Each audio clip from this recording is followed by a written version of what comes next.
Nunca le conté a mi hijo que ganaba $80,000 al mes.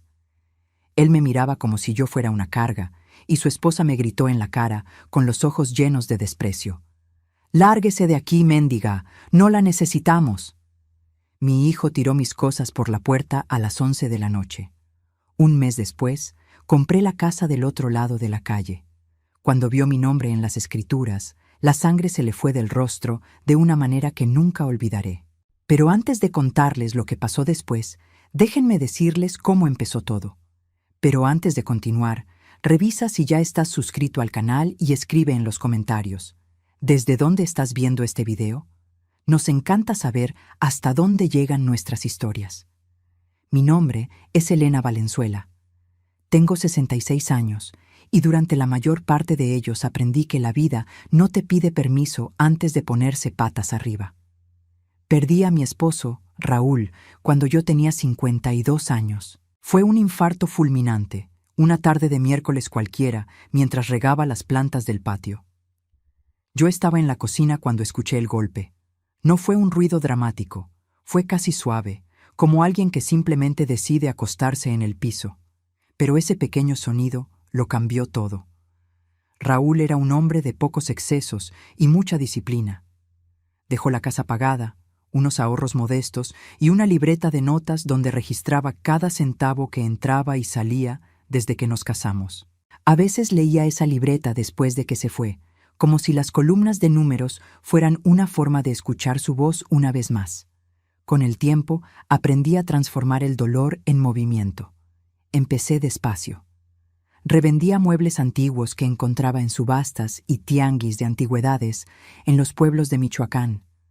Siempre tuve buen ojo para eso, pero nunca me lo había tomado en serio. Después de que Raúl se fue, lo hice. Creé un perfil en una plataforma de ventas en línea. Fotografié todo con cuidado y empecé a notar que había mercado, mucho mercado, para quien supiera encontrar belleza en lo que otros desechaban. En 3 años, lo que era un pasatiempo se volvió un negocio. En 5, se convirtió en prosperidad.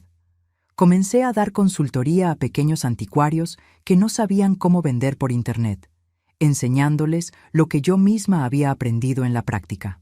A los 60 años, mis ingresos mensuales superaban los $80,000.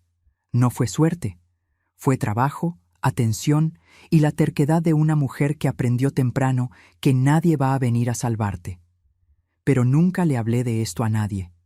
Ni a las amigas de la iglesia, ni a las vecinas en Guadalajara donde vivía, y especialmente no a mi hijo, Miguel. No era un secreto por vergüenza, era un secreto por sabiduría. Raúl me enseñó eso sin querer, cuando su hermana heredó una cantidad considerable de su madre, y en menos de 2 años estaba rodeada de personas que nunca antes se habían preocupado por ella. El dinero no cambia quién eres. Cambia quiénes deciden ser los demás cuando están cerca de ti. Y yo no quería ser puesta a prueba de esa manera. Así que seguí siendo la Elena de siempre. Manejaba un coche del 2018, usaba ropa sencilla, tomaba café en tazas de porcelana barata y fingía no notar cuando la gente hablaba de mi vida con esa mezcla de lástima y condescendencia que ellos consideraban amable. Miguel era mi único hijo. Creció siendo un niño sensible, curioso, del tipo que lloraba con las películas y preguntaba el porqué de las cosas. Lo amé con todo lo que tenía. Después de que Raúl se fue, fuimos él y yo por muchos años. 2 personas aprendiendo a ser una familia a la mitad, rearmándonos como esos muebles antiguos que encontraba en los tianguis. Agrietados, pero aún con la estructura para durar. Entonces conoció a Valeria. No voy a decir que su presencia fue, desde el principio, una sombra. Sería deshonesto. En los primeros meses, ella era encantadora, con ese tipo de encanto que sientes, pero no puedes describir exactamente, porque no está en nada específico, está en todo al mismo tiempo. Una sonrisa en el momento adecuado, una pregunta en el instante preciso, la cualidad de hacerte sentir que estás siendo vista, sin que te des cuenta de que estás siendo evaluada. Fui a la boda de Miguel un sábado de mayo, en una ceremonia pequeña en su departamento en la Ciudad de México.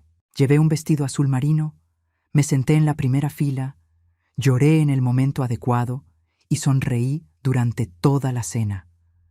Hice todo lo que hace una buena madre. Y cuando ella me abrazó al final de la noche y me dijo que yo era la suegra que siempre había deseado, le creí. Debería haber prestado más atención a lo que ella realmente deseaba. Las primeras señales fueron pequeñas, del tipo que descartas como parte de la adaptación, como diferencias de carácter, como el roce natural de personas que apenas están aprendiendo a compartir un espacio afectivo. La foto de Raúl que desapareció del librero. El comentario en Semana Santa sobre lo difícil que debe ser mantener una casa grande con una pensión de viudez. La forma en que ella siempre ponía la palabra sola cerca de mi nombre, como si fuera un adjetivo permanente. Lo noté todo, y me lo fui tragando porque amaba a mi hijo. Fue Miguel quien me llamó en septiembre de ese año, con un tono de voz que yo conocía desde que él tenía 16 años, y había roto algo. Demasiado cuidadoso, demasiado amable. La actitud de quien está pidiendo perdón por adelantado. Me dijo que Valeria y él habían platicado, que tenían un cuarto libre, que sería más fácil para todos si yo vendía la casa en Guadalajara y me iba a vivir con ellos a la Ciudad de México. Más fácil para todos. Debía haber preguntado, ¿fácil cómo? ¿Fácil para quién? Pero estaba cansada de las noches largas, del silencio que crecía dentro de la casa después de que se ocultaba el sol, del vacío que 17 años no habían logrado llenar por completo. Así que dije que sí. Vendí la casa. Empaqué mis plantas, mi laptop, los discos duros externos donde vivía todo mi negocio y 2 cajas con las pertenencias de Raúl que aún no había podido regalar. Llegué a la Ciudad de México un lunes frío de enero, cargando toda mi vida en maletas organizadas, pensando que estaba yendo a mi hogar. No era así.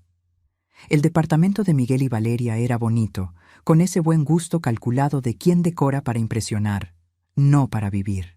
Todo en su lugar, todo del color correcto, todo con una ligereza estudiada que no dejaba espacio para nada que se saliera del plan. El cuarto que me asignaron era pequeño, pero tenía una ventana por donde entraba el sol de la mañana, y decidí que eso era suficiente. Puse una de mis plantas en el alféizar, organicé mi espacio de trabajo en una esquina de la cama, y durante los primeros días me despertaba antes que todos para trabajar en silencio, como siempre lo había hecho. Duró 3 semanas.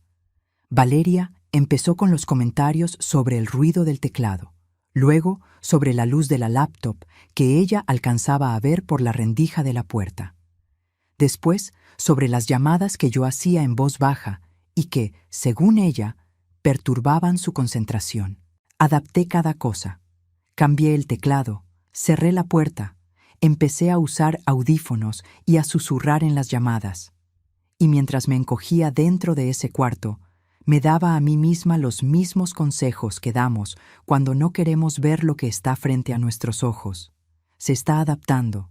Dale tiempo. Miguel te ama.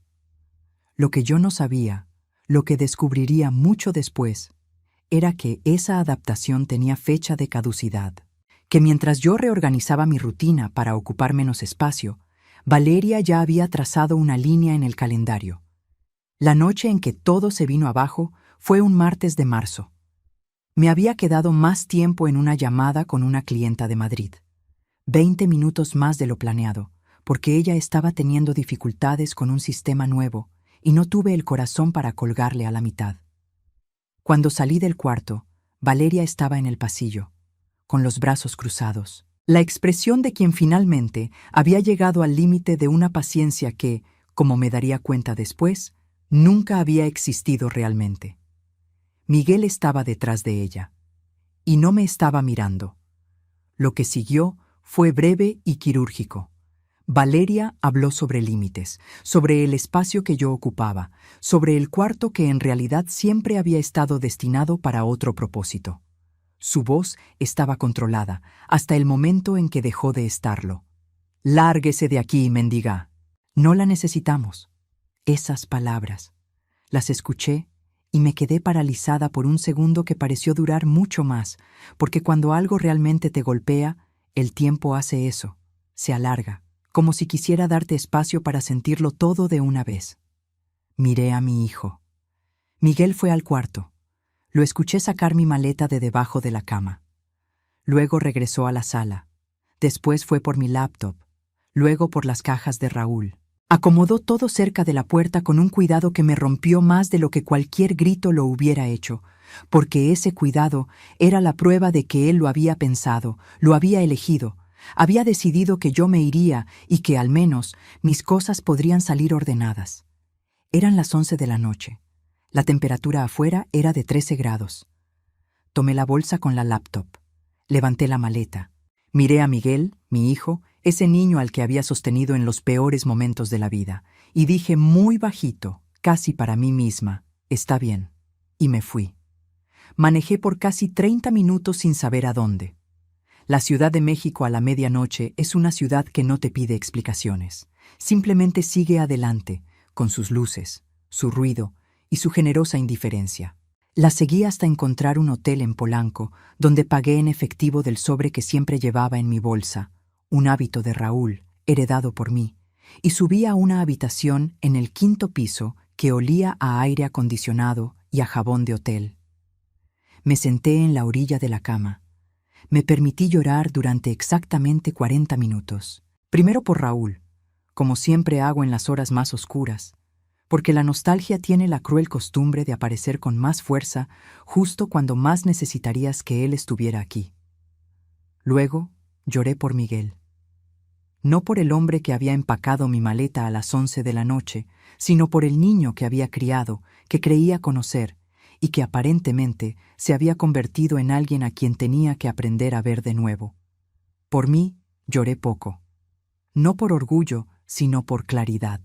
Porque llorar por mí misma en ese momento sería torcer el cuello en la dirección equivocada, y yo necesitaba tener la mirada apuntando hacia adelante. En el minuto 41 me lavé la cara, abrí la laptop y creé un documento nuevo. Hasta arriba escribí, lo que es verdad. Lo escribí todo. Tenía 66 años, tenía buena salud. Tenía $2.4 millones en inversiones. Mi negocio había facturado $78,000 el mes anterior. No tenía hipoteca, no tenía deudas, no tenía ningún compromiso que me impidiera ir a donde yo quisiera. Y debajo escribí una línea más. Lo que también es verdad. No tengo por qué aceptar esto como el final de nada. Pasé los siguientes 3 días en ese hotel haciendo 2 cosas al mismo tiempo, sintiendo y planeando. Aprendí hace muchos años que estas 2 acciones no tienen por qué excluirse mutuamente, que el duelo y la estrategia pueden ocupar el mismo espacio si sabes cómo organizar tu día. Por la mañana, trabajaba. Respondía correos electrónicos, cerraba ventas, hacía llamadas con la voz firme de quien no pasó la noche llorando, porque no lo había hecho, solo habían sido 40 minutos, y eso hace la diferencia. Por la tarde, investigaba. Abrí un portal inmobiliario en un momento que después quedaría grabado en mi memoria como uno de los más definitivos de mi vida adulta. Aún no tenía un plan específico, solo estaba mirando, midiendo posibilidades, tanteando el terreno. Tecleé la colonia de Miguel y Valeria casi por instinto, y entonces dejé de deslizar la pantalla. Había una propiedad listada con disponibilidad inmediata, venta por urgencia del propietario, justo enfrente del número de su calle. Una casa de 3 recámaras, fachada clara con detalles en blanco, un porche techado y una jacaranda enorme en el jardín delantero. En las fotos del anuncio, al fondo, se podía ver la puerta principal del departamento de Miguel, gris azulada, con la lámpara que Valeria había elegido y presumido en Instagram como ese encanto discreto que lo transforma todo. Me quedé mirando esa foto por mucho tiempo. Después llamé a mi asesora financiera, Beatriz, quien me acompañaba desde hacía 12 años y había aprendido, en todo ese tiempo, que cuando yo la llamaba con una dirección en la boca era porque ya había tomado una decisión y solo necesitaba que los números la respaldaran. Beatriz confirmó los números en 24 horas. Contraté a una abogada inmobiliaria llamada Patricia, recomendada por la Barra Mexicana de Abogados, precisa y sin rodeos, las 2 cualidades que exijo de cualquier profesional. Le expliqué que quería comprar esa propiedad de contado, con total confidencialidad sobre el comprador hasta el cierre. Ella me dijo que eso era estándar para compras a través de un fideicomiso o persona moral.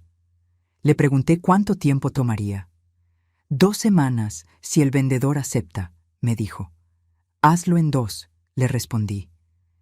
Mientras se realizaba la transacción, renté un departamento amueblado a 2 kilómetros de distancia. Pagué 6 meses por adelantado, lo que hizo que el propietario me mirara con la gratitud silenciosa de quien acaba de ver resuelto un problema. Me mudé allí con mi maleta, mi laptop, los discos duros y las cajas de Raúl. Compré una planta nueva, un teléfono, fotos, porque sobreviven a casi todo, y la puse en la ventana de la cocina. Luego me senté en la sala con los muebles rentados y me puse a pensar. Pensé en la expresión de Valeria cuando dijo esas palabras. En su satisfacción, no era coraje, era satisfacción, como la de alguien pronunciando una sentencia que había preparado con anticipación. Pensé en el silencio de Miguel, que en sí mismo era una especie de condena. Ellos habían decidido quién era yo. Una anciana sin recursos, viviendo de su generosidad, ocupando un espacio que podría servir para mejores propósitos. El problema para ellos era que su versión de mí no tenía ninguna relación con quien yo realmente era. Y fue exactamente eso lo que me dio la idea. Esa misma noche llamé de nuevo a Patricia y confirmé la oferta por la casa en su calle. Pago total de contado, sin cláusulas condicionantes, cierre lo más rápido posible. El vendedor aceptó en 48 horas. 3 días después, recibí una llamada que cambiaría la textura de toda esta historia. Había una mujer llamada Doña Celia, de 73 años, maestra jubilada, que vivía a 4 casas del departamento de Miguel desde hacía 7 años. Ella y yo nos habíamos conocido en la fiesta de inauguración del departamento, antes de que Valeria consolidara por completo su versión de quién era yo para el vecindario, y habíamos mantenido un contacto esporádico desde entonces. Un mensaje de vez en cuando, un café cuando yo visitaba la Ciudad de México. Doña Celia me llamó un jueves por la noche. Su voz tenía ese tono de alguien que está a punto de decir algo que no está seguro de si debería. «Déjame contarte», me dijo. «No sé si deba, pero creo que necesitas saberlo». Había estado en una comida de vecinos 2 días antes. Valeria no había asistido. Valeria rara vez iba a ese tipo de cosas. Pero una vecina llamada Sonia, que vivía al lado del departamento de Miguel, había comentado algo que doña Celia no había podido sacarse de la cabeza. Valeria le había contado a Sonia, allá por octubre, 4 meses antes de la noche en que tiraron mis cosas a la calle, que la situación de su suegra se resolvería para la primavera. Había descrito el cuarto como ya destinado para su taller de trabajo, el proyecto que ella llamaba negocio, pero que según Sonia nunca le había dejado más que unos cuantos pesos. Y había dicho, con una tranquilidad que a Sonia le había parecido perturbadora en su momento, pero que no cuestionó. Ella vendió su casa en Guadalajara. ¿A dónde se va a ir? Me quedé de pie en el departamento rentado con el teléfono en la mano y la planta de teléfono detrás de mí en la ventana. Había vendido la casa de Guadalajara en diciembre, 3 meses después de que Valeria le hiciera ese cálculo a Sonia. La había vendido porque Miguel, a través de pláticas cuidadosas que habían comenzado en septiembre, un mes antes de la conversación con Sonia, me había convencido gentilmente de que ya no la necesitaría, que la Ciudad de México sería mi hogar ahora, que ellos querían que yo estuviera allí. Septiembre. Un mes después, octubre. Valeria diciéndole a la vecina que la situación se resolvería en primavera. Me habían manipulado. La venta de la casa no había sido mi decisión, había sido el resultado de una cuidadosa ingeniería. Elimina su hogar, elimina sus alternativas y luego deshazte de ella cuando sea conveniente. Le pedí a doña Celia que le preguntara a Sonia si estaría dispuesta a poner por escrito lo que había escuchado y a firmarlo ante un notario. Lo estaría, me dijo doña Celia. Sonia se había quedado muy consternada cuando supo lo que me había pasado. Ella no sabía que el plan ya se había ejecutado. 2 días después, tenía una declaración notariada de Sonia Flores, de 51 años, residente del edificio en la calle de los Fresnos, Ciudad de México, dando fe de la conversación que había presenciado en noviembre con Valeria sobre la planificación de mi desalojo. Le envié el documento a Patricia, quien lo agregó al expediente que estaba armando. Y una mañana de abril, con una llovizna cayendo sobre la Ciudad de México, firmé los documentos de cierre de la propiedad en la calle de los Fresnos. El comprador era la familia Valenzuela, un fideicomiso familiar que yo había constituido años atrás para fines de planificación patrimonial, con el nombre de Raúl incluido, porque hay cosas de las que uno no puede desprenderse simplemente porque la ley lo permite. Recibí las llaves. Manejé hasta ahí. Abrí la puerta. La casa olía a madera vieja y a silencio habitable. Caminé por las habitaciones vacías escuchando mis propios pasos, y luego me acerqué a la ventana de la sala que daba a la calle. Del otro lado, la puerta gris azulada del departamento de Miguel. Pensé, cuando veas mi nombre en ese buzón, quiero que entiendas algo. No es venganza. Es una mujer a la que subestimaste, mostrándote el costo de ese error. Después fui a medir las ventanas para encargar las cortinas. No me mudé con prisa. Nunca hago nada con prisa. La prisa es la forma más eficiente de darle ventaja al que está del otro lado. Contraté a 2 muchachos para la mudanza, organizados y sin preguntas innecesarias. Un sábado, mi vida salió del departamento rentado y entró a la casa de la calle de los Fresnos. Compré una cama nueva, un sillón de lectura, un escritorio para mi espacio de trabajo, un comedor con 4 sillas, porque una mesa con 4 sillas dice algo diferente sobre una vida que una mesa con una sola. Las cortinas del lado que daba a la calle eran de lino crudo. No las abrí el día de la mudanza. Aún no era el momento. El descubrimiento ocurrió a la mañana siguiente, domingo, 30 horas después de que el camión de mudanza se había ido. Yo estaba en la cocina con mi café cuando escuché afuera un sonido que reconocí.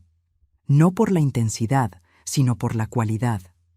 El azote de la puerta de un coche, cerrada con fuerza por alguien que acababa de ver algo que no se esperaba. Después escuché pasos en mi porche.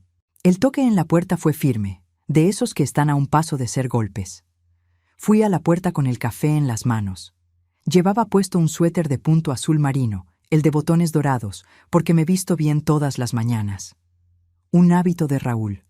La forma en que te vistes te dice qué tipo de día vas a tener. Abrí la puerta. Eran Miguel y Valeria. Miguel tenía la expresión de un hombre que había pisado un escalón donde creía que había suelo, y no lo había. Su rostro mostraba 3 cosas al mismo tiempo: confusión, algo parecido al miedo, y debajo de todo, asomándose despacio, un coraje que aún no sabía cómo usar. Valeria estaba calculando. Era lo que su rostro siempre hacía, pero ahora los cálculos corrían más lento, como si algo hubiera atascado el mecanismo. Respondí a lo que Miguel me preguntó con la sencillez que merecía la situación. Yo vivía ahí. La familia Valenzuela había adquirido la propiedad. Sí, yo era la familia Valenzuela. La compostura de Valeria se esfumó de golpe, no gradualmente, como una vela que se apaga, sino de repente, como una ventana que se rompe. Dijo que yo no podía hacer eso, que era una locura, que ellos me ayudarían a encontrar otro lugar, en otra colonia, en otra parte de la ciudad, en cualquier lugar que no fuera allí. Le respondí que no existía ninguna ley que me impidiera vivir donde yo decidiera. Miguel intentó decir que yo estaba exagerando, que solo quería marcar territorio, que tenía que pensarlo. Le contesté que lo había pensado bastante, a lo largo de varias semanas. Entonces Valeria perdió los estribos por completo. Me dijo que yo era una mujer rencorosa haciendo esto a propósito para destruirles la vida, que nadie en esa calle quería a una vieja amargada sentada en la ventana vigilando la casa de los demás, y que cuando recobrara el juicio ella ya no estaría dispuesta a ayudarme. Miguel, a su lado, pronunció su nombre con una voz que tenía un filo que yo no le había escuchado antes.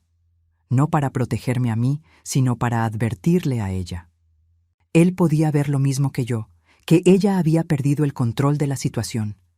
Ella se calló. Miré a mi hijo. Le dije con calma que tenía en mi poder una declaración notariada de una vecina de esa misma calle, la cual atestiguaba una conversación en la que su esposa había planeado mi desalojo 4 meses antes de que sucediera, durante el mismo periodo en el que él me convencía de vender mi casa en Guadalajara. Le dije que ese documento lo tenía mi abogada, en un expediente. Quería que supieran que existía. El silencio que siguió fue pesado. El rostro de Miguel hizo algo que yo no esperaba. Se desmoronó. No de coraje, sino de algo que parecía vergüenza intentando salir a la superficie. Les dije que tenían 2 opciones, irse y ser vecinos, lo que no exigiría de ellos más que cortesía básica. O continuar esa conversación en una dirección que les garantizaba sería mucho menos cómoda para ellos que para mí. Se fueron. Cerré la puerta. Volví a la cocina. Tiré el café que ya se había enfriado y me quedé de pie un largo rato junto al fregadero, apoyando las manos en el borde de granito.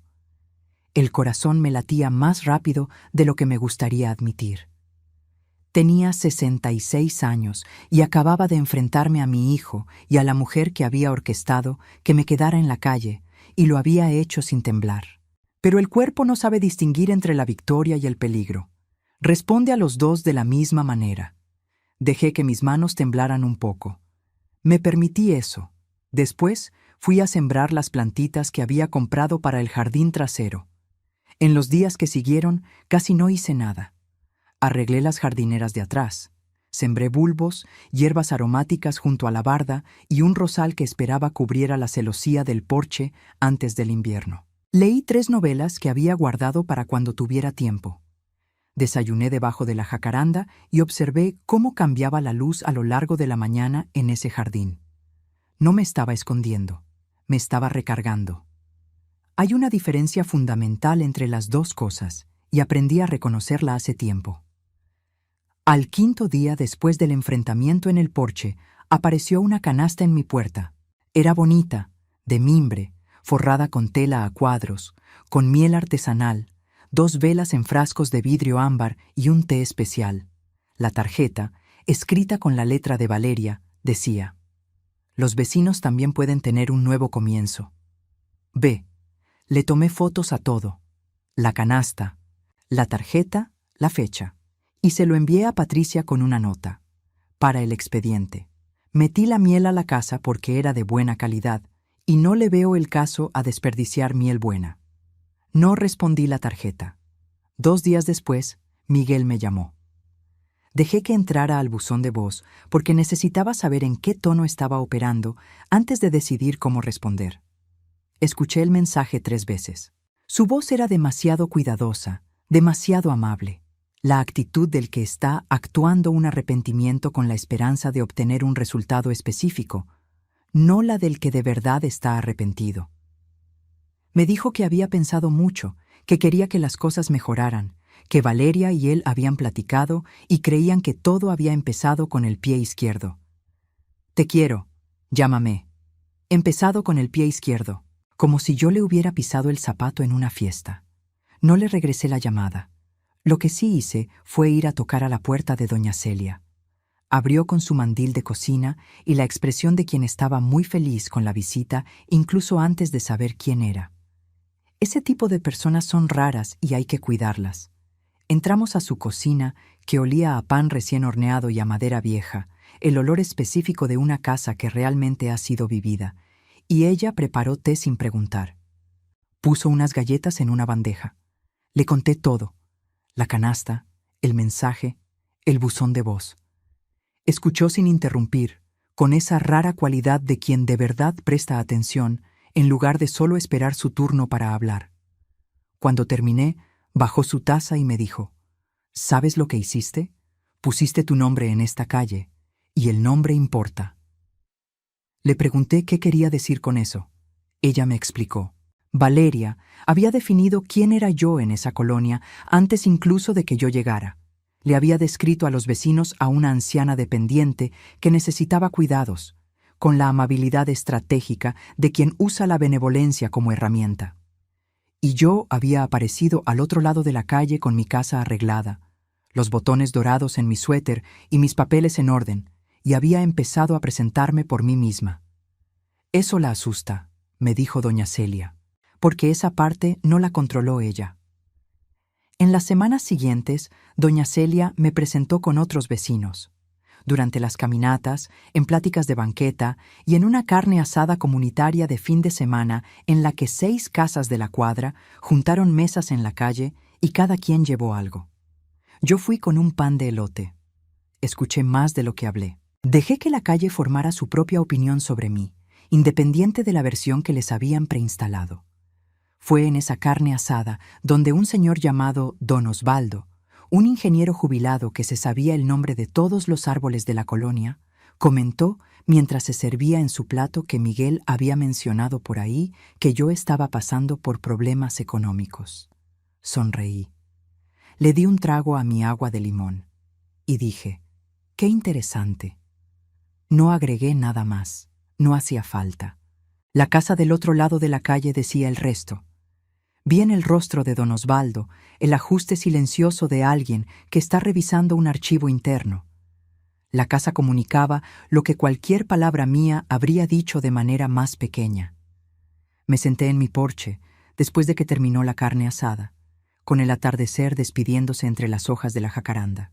La ventana iluminada del departamento de Miguel se veía desde ahí, sus siluetas moviéndose detrás del vidrio esmerilado, su vida continuando de la forma en que continúan las vidas, con o sin lo que uno planea. No los miraba con malicia. Estaba mirando de la misma forma en que uno mira al tiempo. No para controlarlo, sino para entenderlo. Lo intentarían de nuevo. Las personas que operan a través del control rara vez se detienen en el primer intento fallido. Ellas recalibran. Y yo estaba preparada para que intentaran recalibrarme. De hecho, contaba con ello. Vinieron un sábado por la mañana, 3 semanas después de la canasta. Los vi cruzando la calle por la ventana de la cocina. Tuve tiempo de dejar mi café, acomodarme el suéter azul marino y llegar a la puerta antes de que tocaran. Miguel traía flores. Rosas envueltas en papel craft. Valeria cargaba una bolsa de una panadería fina, de esas caras de Polanco, a las que Valeria solo iba cuando estaba tramando algo. Se habían preparado. Los dejé pasar porque, en 66 años de lidiar con personas, aprendí que lo más revelador que alguien puede hacer es lo que hace cuando le das una apertura. Quería ver qué harían con ella. Nos sentamos en la sala. Miguel empezó como yo esperaba, un tono conciliador, lenguaje de borrón y cuenta nueva. La sonrisa que usaba desde niño cuando rompía algo y esperaba que su encanto hiciera el trabajo que debería hacer su responsabilidad. Valeria estaba a su lado, con una postura abierta y suave que había ensayado. Se le notaba el ensayo. Dijeron que querían empezar de nuevo, que éramos familia, que las cosas se habían salido de control. Les pregunté qué, específicamente, significaría empezar de nuevo. Valeria tomó la palabra. Dijo que significaba que todos siguiéramos adelante, sin mirar atrás, sin... Sus ojos se desviaron brevemente hacia la ventana que daba a su calle. Tomar decisiones hechas para incomodar a los demás. Le dije que había elegido una casa que me encantó, en una colonia que me había recibido muy bien. ¿Qué hay de incómodo en eso? Su compostura se enfrió un par de grados. Dijo que ambas sabíamos que mudarme directamente enfrente del departamento del hijo al que había confrontado públicamente no era una decisión neutral. Le respondí que no estaba distanciada de mi hijo, que él era bienvenido a llamarme, que de hecho lo había hecho y yo había escuchado su mensaje. Miguel dijo que yo no le había devuelto la llamada. Asentí. Le dije que no la había devuelto. Hubo una pausa. Miguel puso las flores en la mesa con un cuidado que reconocí como un pequeño duelo. Él había esperado otro desenlace. Valeria intervino. Preguntó qué haría falta para que yo considerara otro arreglo. Algo más cómodo para todos. Algo en otra colonia. Lo que me estás pidiendo. Le dije, es que me vaya. Ella dio un paso atrás en su vocabulario. Me dijo que me pedía que pensara en lo que era mejor a largo plazo, que una mujer de mi edad, viviendo sola, alejada de su familia, en una casa más grande de lo que necesitaba, de mi edad. Ahí estaba. Le dije que no estaba sola, que había cenado con doña Celia el jueves, que don Osvaldo me había ayudado a identificar la jacaranda el mes pasado, que los hijos de Sonia me saludaban con la mano todas las mañanas desde la parada del camión, que estaba mucho menos aislada ahí de lo que había estado en su cuarto de visitas. Valeria se quedó en silencio unos segundos. Luego dijo, midiendo cada palabra, que esa situación no era sostenible, que el estrés tenía consecuencias para la salud de todos y que cuando las cosas insostenibles colapsan, nadie sale bien librado. Era una amenaza disfrazada de preocupación. Dejé pasar 5 segundos de silencio. Luego dije, tengo un documento notariado de una vecina de esta calle que da fe de una plática en la que tu esposa planeó desalojarme 4 meses antes de que pasara, justo en el mismo periodo en que tú me estabas convenciendo de vender mi casa en Guadalajara. Ese documento lo tiene mi abogada en un expediente. Si algo insostenible llega a colapsar, ese expediente irá a dar a donde van los expedientes cuando hay un juez dispuesto a escucharlos. Tienen 2 opciones. Se van de aquí y somos vecinos, lo que no les exige más que una cortesía básica. O seguimos esta plática en un rumbo que les aseguro será mucho más incómodo para ustedes que para mí. ¿Qué prefieren? Se fueron. Miguel, desde la puerta, me miró con una expresión que me iba a tomar años descifrar por completo. Demasiado compleja para tener un solo nombre, una mezcla de vergüenza y cariño, y algo que parecía el inicio de un ajuste de cuentas consigo mismo. Cerré la puerta. Fui a la cocina. Me quedé un rato con las manos apoyadas en el borde del fregadero y el corazón latiendo más rápido de lo que me gustaría. Lo dejé latir. Lo que pasó después me fue llegando a pedazos, a lo largo de los siguientes meses. Me lo contó doña Celia, me lo contó Sonia, la propia calle me lo fue contando. Valeria y Miguel empezaron a separar sus finanzas en junio. Para agosto ya había un abogado familiar involucrado, no un terapeuta de pareja, un abogado. El taller de velas que había sido el pretexto para quitarme mi cuarto había generado, en todo ese año, poco más de 4,000 pesos. Miguel me llamó en septiembre y me invitó a cenar. Fuimos a un restaurante italiano en La Condesa. Platicamos durante 3 horas. No fue cómodo. Fue honesto, que es diferente y mucho más duradero. Él pagó la cuenta. Lo dejé. No consideré aquello como una victoria en el sentido tradicional. Vencer a tu propio hijo no es algo que una madre celebre. Pero hay otro tipo de victoria. Esa en la que te niegas a que te hagan sentir pequeña, en la que mantienes el registro de lo que es verdad, incluso cuando los que te rodean insisten en una versión más conveniente. Ese tipo de victoria la reclamé por completo, sin disculpas y sin negociaciones. 1 año es tiempo suficiente para que una calle te conozca. El jardín delantero tuvo tulipanes en mayo, lavanda en julio, y el rosal había cubierto la celosía del porche de tal manera que hizo que don Osvaldo se detuviera en la banqueta para tomarle una foto. Había puesto una banca bajo la jacaranda, y en las mañanas bonitas me tomaba ahí mi primer café antes de sentarme a trabajar. Mi negocio había crecido. La turbulencia del año anterior había afilado mi enfoque de una forma que no esperaba. Contraté a una asistente, Pilar, que trabajaba de forma remota desde Monterrey y era excepcionalmente organizada. Las mañanas eran mías, los clientes estaban satisfechos y mis ingresos habían superado su tope anterior. Doña Celia y yo cenábamos todos los jueves.